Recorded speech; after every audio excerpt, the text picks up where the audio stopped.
दर्शक महानुभाव, आज हामी तपाईहरु माझमा ठूलो अलैँचीको खेतीका उत्तम पद्धतिमाथि हामी जानकारी प्रस्तुत गर्दैछौँ। अहिले विशेष गरेर अलैँचीको बरबिरुवा लगाउने विशेष समय पनि सुरु भएको छ। यसको देखरेख गर्ने, प्रबन्धन गर्ने समय पनि सुरु भएको छ। अब केही महिना पछाडि अलैँचीको फसल उत्पादन हुने पनि समय हुन्छ र यसको गुड एग्रिकल्चरल प्र्याक्टिसेसहरू के कस्तो छ, कृषि अभ्यास तकनिकीमाथि पनि आज हामी तपाईहरुलाई विशेष जानकारी प्रस्तुत गर्नेछौँ।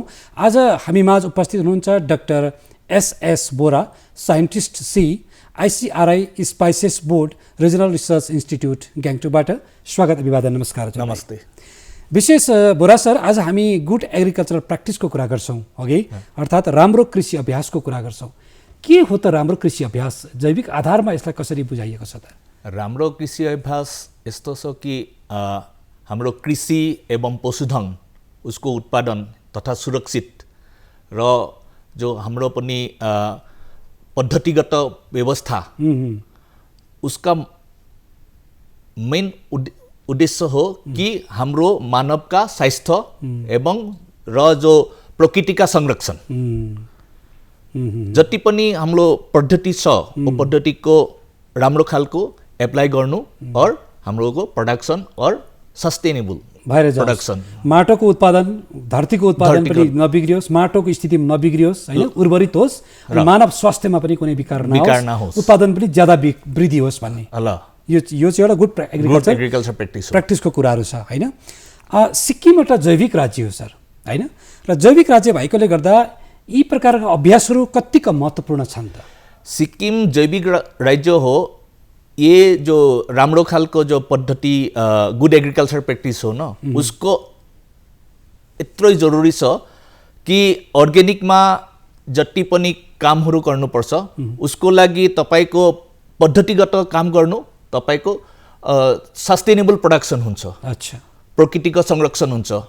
प्रकृतिको संरक्षण, सस्टेनेबल प्रोडक्सन तो अर्ग्यानिकको मेन मोटो हो। तो उसको लागि सिक्किममा थुप्रै जरुरी छ। अच्छा, हामी अब ठुलो अलैँचीको कुरा गरौँ, हैन। ठुलो अलैँची एकदमै परापूर्व कालदेखि हाम्रा पूर्वजहरूले, हाम्रो ग्रान्डफादर्सहरूले पनि गर्दै आएका हुन्, हैन। भने आज पनि यसलाई यथावत राख्नुपर्ने छ। सिक्किमको आफ्नो एउटा पहिचान पनि छ। साँच्चै भनौँ भने एक समयमा सिक्किमलाई संसारमा चिराउने भनेको ठुलो अलैँची थियो, हैन। र यसको गुड एग्रिकल्चरल प्र्याक्टिसेसहरू आज पनि हुनु आवश्यक छ भनेदेखि अब ठुलो अलैँचीको निम्ति चाहिँ अब हामीले कस्तो प्रकारको अभ्यास गर्नु आवश्यक छ त? ठुलो अलैँचीको निम्ति हाम्रो जो बीज और बिरुवा उसको राम्रो खालको हुनुपर्छ, एकदम जरुरी छ। उसको बादमा हाम्रो जो मिट्टीको संसाधन व्यवस्थापन उसको जरुरी छ।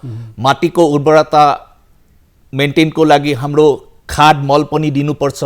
साथै साथमा छायाका प्रबन्धन, साथै साथमा सिँचाइका प्रबन्धन और कीरा और रोगको जो व्यवस्थालाई अत्यन्त जरुरी छ। लास्टमा अन्तमा हमको के गर्नुपर्छ, अलैँची टिप्नुको और सुखाउनुको पद्धति पनि राम्रो खालको गर्नुपर्छ ताकि हाम्रो प्रोडक्सन जो उत्पन्न हुन्छ उसको लागि राम्रो हो और उसको जो सस्टेनेबल भन्छ न उसको कन्टिन्यू हो भन्छ। अच्छा, विशेष ठुलो अलैँचीमा नि बडा सर यो बिउ र बिरुवालाई अति नै ध्यान दिनुपर्ने हुन्छ यदि हामीले प्रचुर उत्पादन गर्नु छ भने भन्ने कुरा पनि सुनिन्छ नि, हैन। त्यसले गर्दा ठुलो अलैँचीको उत्पादनमा बिउ र बिरुवाले कतिको प्रभाव पार्छ त? तपाईँ हेर्नुहोस्, जति पनि खेतीहरू गर्छ उसको लागि सबसे भन्दा ठुलो कुरा हो कि राम्रो खालको बिउ और बिरुवा। अच्छा, राम्रो खालको बिउ और बिरुवा हुन्छ तो तपाईको खेती राम्रो हुन्छ इन फ्युचर। अच्छा, अहिले जति पनि अलैँची रोप्छ उसको तो 5 देखि 8 सालसम्म अलैँची एउटा बागानमै हुन्छ। तो बिउ और बिरुवा राम्रो हुन्छ मतलब तपाईको बागान पनि धेरै साल बस्छ, प्रोडक्सन पनि राम्रो हुन्छ।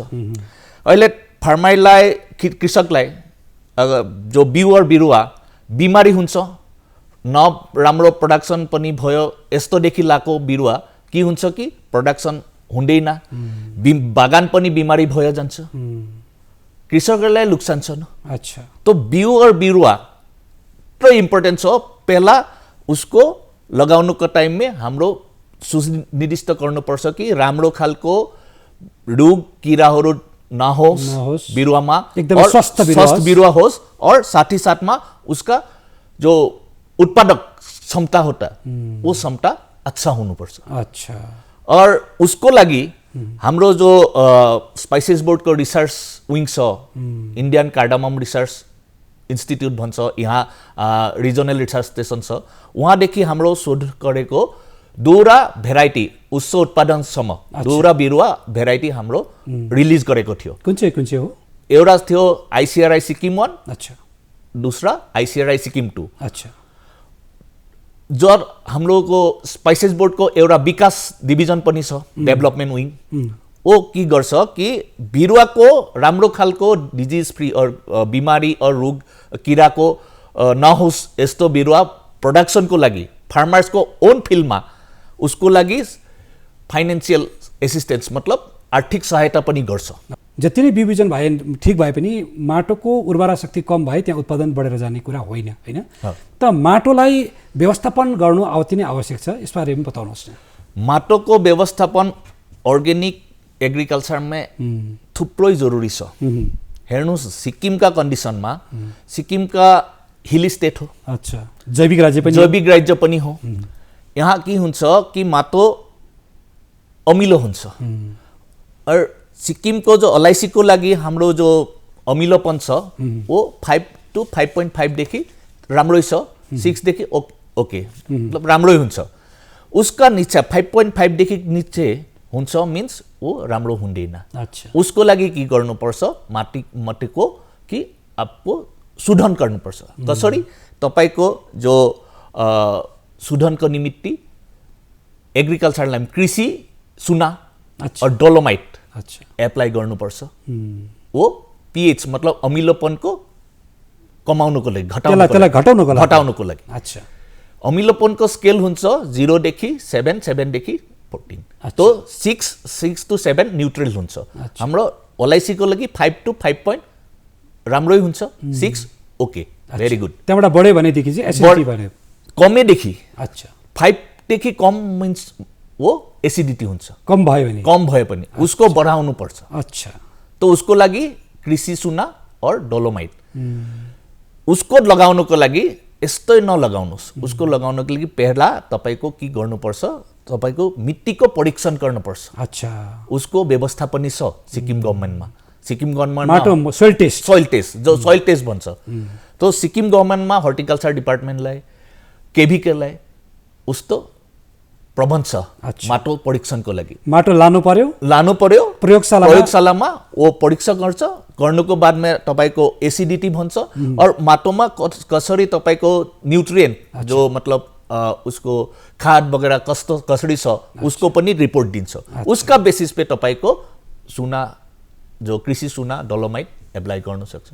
अच्छा, उसको बादमा अलैँचीको लागि जति पनि तपाईको ये न्यूट्रिएन्ट चाहिन्छ मतलब खाद वगैरह। हेर्नुहोस्, कोही पनि गस जो पौधाको अच्छा खानु मतलब बस्नुको लागि, बढ्नुको लागि, फल दिनुको लागि उसको मल चाहिन्छ। अच्छा, in the form of nitrogen, phosphorus, potash important छ। एनपीके जो हम एनपीके भन्छ, तो उसको बहुत जरुरी छ। अच्छा, अहिले अलैँचीको पनि वो जरुरी छ।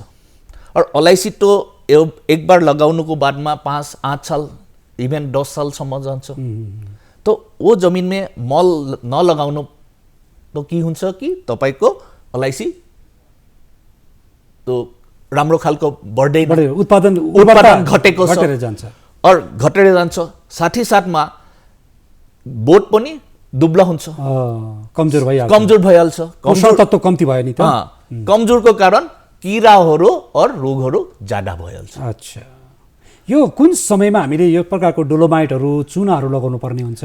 ओ बारिशका बेलादेखि मतलब जो बारिश वर्षा ऋतु अगाडि लगाउनुको राम्रो छ डोलोमाइट और कृषि चुना। अच्छा, उसको लगाउनुको टाइम में और उसका बाद में मिनिमम आपको 1 महीना से 1.5 महीना जस्तो ग्याप दिनुपर्छ। अच्छा, वो खाद लगाउनुको लागि। अहिले म आउँछु खादको लागि। अच्छा, हेर्नुहोस्, 100 किलो अलैँची ठुलो जातको जो हाम्रो रामसे रामला भाडलाङ साउने छ उसको 100 किलो सुक्खा प्रोडक्सनको लागि कति पनि न्युट्रिएन्ट चाहिन्छ in the form of NPK. अच्छा लगभग वो जमिनदेखि 10 केजीसम्म नाइट्रोजन, अच्छा 2 केजीसम्म, लगभग 1.9 केजीसम्म फस्फरस, 26 केजीसम्म पोटास लिन्छ अच्छा जमिनदेखि। अहिले तपाईँको जमिनमा अगर तपाईँ कोही पनि दिँदैन पोषक तत्त्व, जैविक मल और एफओएम जो भन्छ न, जैविक मल एफओएम कोही पनि दिँदैन तो प्लान्ट दुर्बल कमजोर हुन्छ न, तो फलाइ पनि कमजोर हुन्छ, बिमारीपूर्ण हुन्छ। अच्छा तो जति पनि छोटो खालको अलैँची छ जस्तो कि जङ्गु गोल्से छ और तपाईँको सेरिम्ना छ, वो सबमा अलिकति कम्ती लाग्छ पोषक तत्त्व। अच्छा अच्छा एउटा कुरा महत्त्वपूर्ण कुरा के भने सर, सिक्किममा एक समयमा यति बेसी अलैँचीको उत्पादन हुन्थ्यो है, हजुरले भने जस्तो सायद त्यतिखेरको बिरुवाहरू ठिक थियो होला, कतिवटा रोगहरूको आक्रमण पनि थिएन। अहिले गएर अब विभिन्न प्रकारका रोगहरूले आक्रमण गरिराखेको छ अलैँचीमा, अघि त्यसमा छिर्के फुर्के रोगहरूको अतिक्रमण छ। त यो पनि के उसकोमा मलजलकै कमी भएरै हो त, या त उसकोमा अमिलोपन ज्यादा बढेरै गएर यस्तो समस्या भएको हो, या त उचित बिरुवा व्यवस्थापन नभएर यस्तो भएको हो कि के भन्नुहुन्छ? हेर्नुहोस्, तपाईँको एउटा बोटको लागि, एउटा पौधाको लागि और इभन मान्छेको लागि राम्रो खालको खाना, राम्रो खालको एन्भाइरोमेन्ट चाहिन्छ पक्का। अहिले अलैँचीको पनि यसै चाहिन्छ।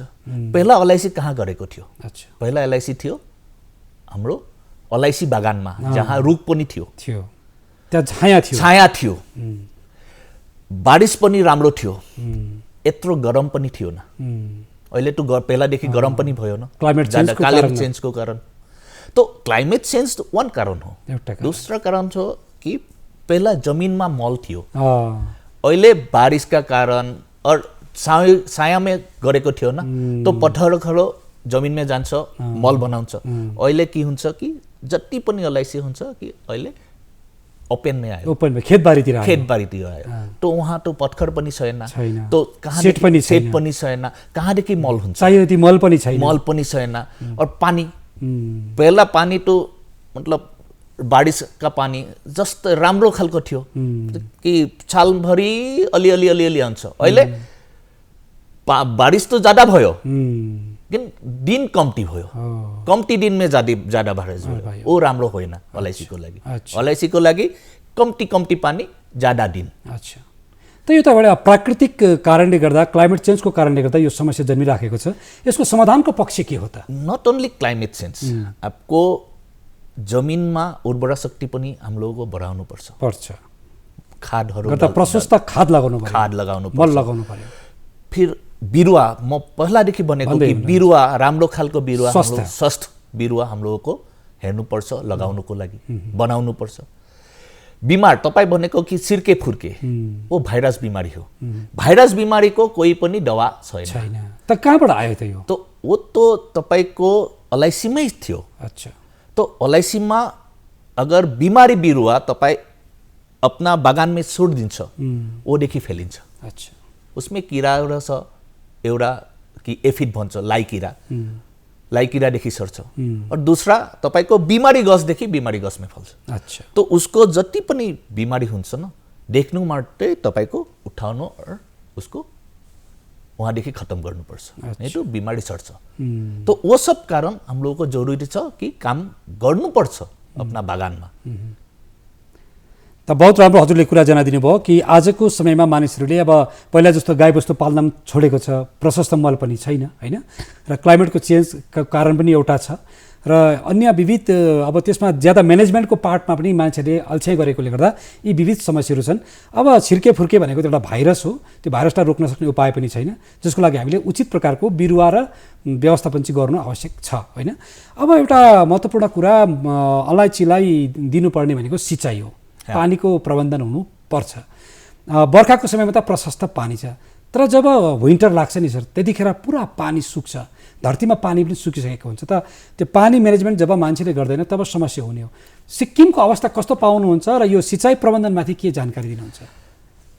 म अहिले भनेको थियो कि पहिला बारिसका पानी प्रशस्त थियो कि दिन थुप्रै दिनमा बारिस अलिअलि बारिस हुनेको थियो। अहिले बारिस थुप्रै हुन्छ कम्ती दिनमा। तो सुक्खा दिन जो तपाईँ भनेको कि ठन्डा दिनमा शीतका दिनमा तो जो नोभेम्बरदेखि मार्चसम्म हुन्छ। तो के हुन्छ कि ऊ टाइममा बारिस कम्ती हुन्छ। और हाम्रो सुटदेखि ये पाएको थियो कि बारिस कम्तीको कारण जो हाम्रो एलआइसी बोट छ बोटमा डुब्ला हुन्छ। मतलब वो पानी कम्ती हुन्छ बोट पनि दुर्बल हुन्छ मतलब डुब्ला हुन्छ। तो वो बीमारी का जो ब्लाइट बोल के एक बीमारी आएको थियो। अच्छा। सो पातको रुख लागेको कालो बीमारी भन्छ यहाँ। पातमा कालो हुन्छ। तो वो बीमारीको कारण वो पानी का कम्ती पनि हो। अच्छा। और जो हाम्रो कपिला हुन्छ फुल वो हुन्छ कि अक्टोबरदेखि नोभेम्बर डिसेम्बरसम्म कपिला हुन्छ। क्योंकि सिक्किमको तो जमिन स्लेन्टिङ हो मतलब स्लोपी हो तो फ्लडिङ पनि गर्न सक्छ। अच्छा सर। ठुलो अलैँचीमा विभिन्न प्रकारको किराको समस्या त छँदै छ अनि रोगको समस्या पनि छ। यसको व्यवस्थापनको लागि के भन्नुहुन्छ त सर? अहिले पहिला म भनेको कि यहाँ पे छिर्के फुर्के वो तो भाइरस उसको पनि कुरा छ कि तपाईँ हेर्नु मात्रै उसको उठाउनु पर्छ उसको बागानदेखि अलग गर्नु। दूसरा फंगल धुरी का बीमारी हो। धुरी का बीमारी एक एउटा मैं भनेको थियो ब्लाइट जो पट्टा काला होने को कालो बीमारी भन्छ। तो पट्टा कालो होने को बीमारी वो धुरी के कारण हो। वो बीमारी के कारण तपाईको के हुन्छ कि गस स्पेशली हाम्रो फिल्डमा बारिसको सम्म वो सुरु दिखाइदिन्छ ज्यादा। अच्छा। तो अप्रिल मे देखि बारिश सुरु हुन्छ तो ज्यादा उसको फैल्छ। अच्छा। उस टाइम में उसको लागि तपाईको के गर्नुपर्छ कि बिमारी बोटको हटाउनु पर्छ। अच्छा। उसको लागि पनि और जति पनि यहाँ पे रोग छ रोग और किराको लागि फर्स्ट अर्गेनिक में एउटा थियो काम कि तपाईको जति पनि बिमारी गस छ किराहरू लागेको छ उसको एउटा टर्म भन्छ फाइटोसेनिटेसन। अच्छा। मतलब उसको हटाउनु। दूसरा वो अर्गेनिक में मोस्ट इम्पोर्टेन्ट हो। दूसरा हो तपाईको कि अर्गेनिक दवाई पनि छ। तपाईको ब्लाइट डिजिज को लागि स्यूडोमोनास फ्लोरेसेन्स भनेको एउटा जीवाणु दवाई छ। उसको तपाईँ बारिसका अगाडि और बारिसका बादमा मतलब मार्च अप्रिलमा एउटा और फिर अक्टोबर नोभेम्बरमा अच्छा एउटा स्प्रे गर्नु सक्छ। ये प्रिभेन्टिभ हो क्योंकि अर्गेनिकमा टाइम लाग्छ। तो उसको लागि पहिलादेखि तपाईको बागानमा बिमारी छ कि छैन ये जरुरी छ। जरुरी छ पहिला पत्तो गर्नु पर्यो। 3 to 5 ml पर लिटर का हिसाबदेखि एकचोटि लाउनु दुईपल्ट हुनु ज्यादा बिमारी ज्यादा तपाईको लगे कि बिमारी हुनु सक्छ तपाई और एकपल्ट बारिसका बीच पनि लगाउनु सक्छ। अच्छा। तो वो जरुरी छ। उसको बाद में बाकी और एउटा बिमारी छ कि ड्राई रथ उसको फ्युजेरिया मोल्ट हुन्छ। तो उसको लागि पनि तपाईको पानी का प्रबन्ध राम्रो गर्नुपर्छ। अच्छा। ट्राइकोडर्मा भनेको एक दवाई छ उसको पनि लगाउन सक्छ। मतलब मलमा फिटेर उसको मल लगाउनुस् वो कम्ती हुन्छ। लेकिन तपाईको सबसे ठुलो अर्गेनिकमा कि तपाई रोग हुन नदिनु चाहिँ ठुलो कुरो हो नि त। सही ठुलो prevention is better than cure. रोग हुन नदिनु उसका पहिल्यै तपाई उसको लागि काम गर्नु। अच्छा। रोग हुनुको बादमा अर्गेनिकको लागि निकै थुप्रै मतलब प्रब्लम छ। एक बार रोग हुनेको बादमा कन्ट्रोलको लागि अर्गेनिकमा। अच्छा। और किराको लागि किराको हेर्नुस् यहाँ पे किरा छ एउटा जुसले किरा सालमा 2 बार हुन्छ। एउटा अप्रिल मे देखि अगस्तसम्म। दूसरा उसका 2 लाइफ साइकिल। अच्छा। और उसको फिर सितंबरदेखि आपको फरवरी मेसम्म हुन्छ। तो उसको किराको कन्ट्रोलको लागि तपाईको जस्ट पत्ता जहाँदेखि वो किरा आएको उसको काट्यो उसको मतलब खत्म गरिदिनु वही। दूसरा अहिले स्टेम बोरर छ एउटा जति पनि नयाँ टुसा आउनुको टाइममा वो स्टेम बोरर और सालभरमै वो पनि छ रस। अच्छा। 2 महीनाका लाइफ साइकल जस्तो हुन्छ। तो सालभरमै उसको फिल्डमा हुन्छ। तो कन्ट्रोल उसको लागि पनि तपाईको नीम ऑयल जस्तो स्प्रे गर्नु सक्छ। और एउटा किरा नयाँ सबसे भन्दा हाम्रो लागि अहिले खतरनाक छ वो है क्याप्सुल बोरार। के हुन्छ कि उसमा जो हाम्रा अलैँचीका दाना छ वो दाना सेदा गर्छ। अच्छा, अन्दरमा जति पनि बिजन छ न बीज छ उसको खाइदिन्छ। अल्टिमेटली छेड बनाउँछ, सेदा बनाउँछ, बस्छ, खाइदिन्छ। और वो जब पनि अलैँचीको फुल हुन्छ न उसी टाइममै वो बागानमा आउँछ। अच्छा, वो पुटाली हुन्छ, पुटाली एउटा अन्डा दिन्छ फुलमा और वो अलैँची 7 देखि 8 अलैँची दानालाई चाहिन्छ तो कंप्लीट इज लाइफ साइकिल।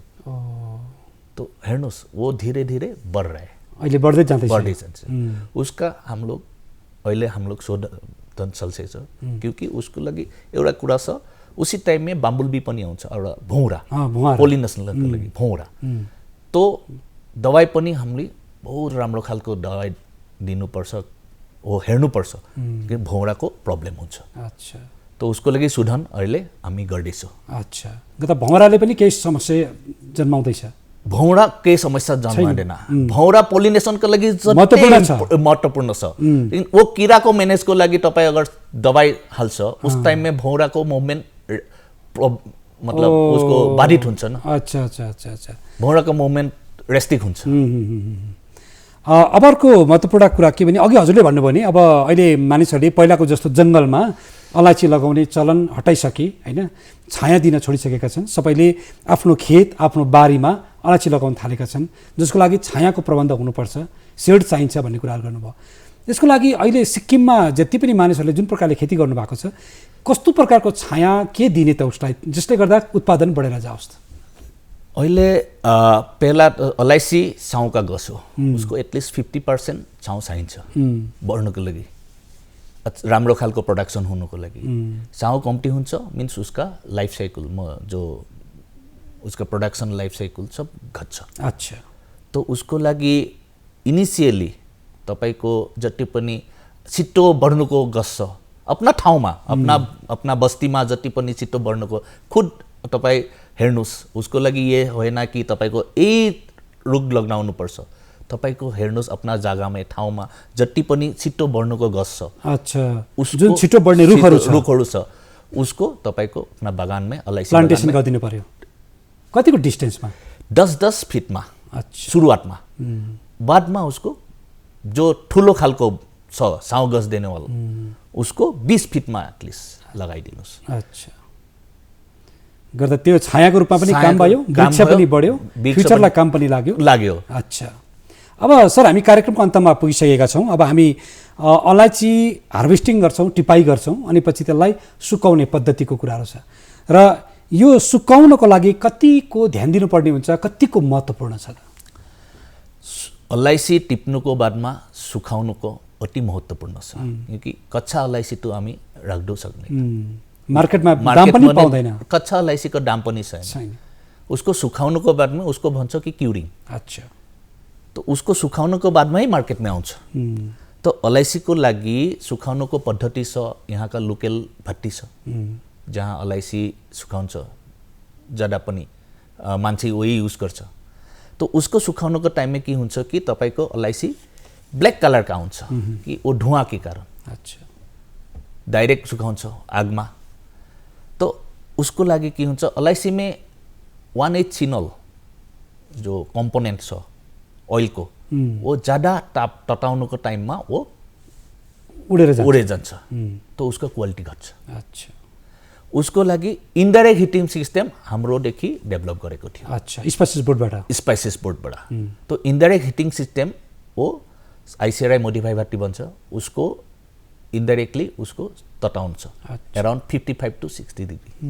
तो उसमा के हुन्छ कि कलर राम्रो छ, अलैँचीका कलर मेरून हो, मेरून कलर बस्छ। साथी साथमा तपाईको जति अलैँचीका ओइल पनि छ वही बस्छ, जति स्मेल छ त्यही बस्छ, स्मेल राम्रो हुन्छ, सुगन्धित हुन्छ। और अलैँची सुकाउनुको टाइममा एउटा कुरा याद राख्नुहोस् कि तपाईको जो अलैँची छ उसको मोइस्चर जब कच्चा छ उसको 80 to 85% मोइस्चर छ, उसको तपाईको 10% सम्म लाउनुपर्छ। तपाई लङ टाइमको लागि स्टोर गर्नुपर्छ सक्छ। 12% भयो मिन्स वहाँ पे धुरी आउँछ। तो सुकाउनुको टाइममा एक कुरा याद राख्नुहोस्। अच्छा सर, र सर तपाईँ हाम्रो स्पाइसेस बोर्डबाट चाहिँ यहाँ उपस्थित रहनु भएको छ, रिसर्च इन्स्टिट्युटबाट हुनुहुन्छ ICRI अघि, र यसमा तपाईँहरूको संस्थानको तर्फबाट हाम्रा कृषकहरूलाई के कस्ता प्रकारका जानकारी तकनिकी ज्ञानहरू दिने प्रावधान छ अनि तपाईँको कार्यालय कहाँ छ, कसरी सम्पर्क गर्न सकिन्छ, अन्तमा सुझाव दिनुहोस् न। हाम्रो स्पाइसेस बोर्डका हेड अफिस हो कोचीमा, वो under ministry of commerce and industry को हो। और यहाँ सिक्किम को लागि हाम्रो डोरा रिसर्च ऑफिस छ ताडोङमा, गेरी गाउँमा। तो वहाँ अनुसंधान ऑफिस हो वहाँ रिसर्च को। तो वहाँदेखि हाम्रो आपको लागि अहिले भनेको थियो हाम्रोदेखि 2 LIC रिलिज भयो भेराइटी। उसको बादमा जति पनि कि कसरी तपाईको नर्सरी लगाउनु, राम्रो खालको बिरुवा उत्पादन गर्नु, उसको पद्धति शोधन गर्छ। साथै साथमा जति पनि मल लगाउनुको तरिका छ, लगाउनुको तरिका छ, किराहरू बिमारको निरामयका जति पनि ये भनेको थियो वो पनि हाम्रो शोधनका बादमा ही हामी भनेको। अच्छा, वो हुन्छ हम लोग का। और साथ ही साथ में हम लोग का रिसर्च देखि तपाईको के हुन्छ कि यहाँ फार्मर्स का फिल्डमा स्पाइसेस क्लिनिक भनेको एउटा प्रोग्राम गरेको कि उसमा के हुन्छ फिल्डमा जाको और वहाँ पर जति पनि प्रब्लम्स हो बगानमा LIC मा वो अन द स्पट हामी आइडेन्टिफाई गर्छु। उसको लागि रोकथामको लागि कसरी के गर्नुपर्छ, के एप्लाई गर्नुपर्छ, उसको फार्मर्सको सँग कुरा गर्छु, ट्रेनिङ पनि दिन्छु। अच्छा, और हाम्रो विकासका अफिस छ डाँडागाउँमा। अच्छा, ताडोङमा। वहाँ के हुन्छ कि हाम्रो जति पनि स्किम छ फाइनेन्शियल एसिस्टेन्ट फार्मर्सको लागि, जब म भनेको कि नर्सरी बनाउनुको लागि पनि फाइनेन्शियल एसिस्टेन्ट हो। और रिप्लान्टिङ, उसको बादमा रिप्लान्टिङ अपना बागानमा राम्रो खालको बिरुवा लगाउनुको लागि रिप्लान्टिङ स्किम छ। पानीको सिँचाइको लागि इरिगेसन स्किम छ। उसको बादमा मलको लागि मलखारी गन्नेवालाका मलखारी बनाउनको लागि पनि स्किम छ, इन्सेन्टिभ दिन्छ। साथै साथमा सुकाउनुको लागि भट्टी पनि का स्किम छ, इन्सेन्टिभ मतलब फाइनेन्शियल एसिस्टेन्ट दिन्छ। और स्पाइसेस बोर्ड के गर्छ कि यहाँको LIC को लागि बायर सेलर मिट पनि गर्छ।